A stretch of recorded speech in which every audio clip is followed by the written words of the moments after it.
আ আ 6 দিন পর নখ খসে যাবে, 9 দিন পর চুল। 6 দিন পর নখ খসে যাবে, 9 দিন পর চুল। কবর গাহের সামান নিতে কইরো না কেউ ভুল। 6 দিন পর নখ খসে যাবে, 9 দিন পর চুল। কবর গাহের সামান নিতে কইরো না কেউ ভুল। কবর জায়গা ভালো নয়, কবর জায়গা ভালো নয়।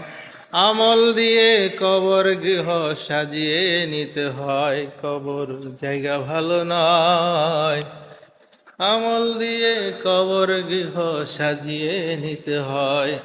6 দিন পরে নখ খসে যাবে, 9 দিন পর চুল। কবর গাহের সামান নিতে কইরো না কেউ ভুল। কবর জায়গা ভালো নয়, আমল দিয়ে কবর গৃহ সাজিয়ে নিতে হয়।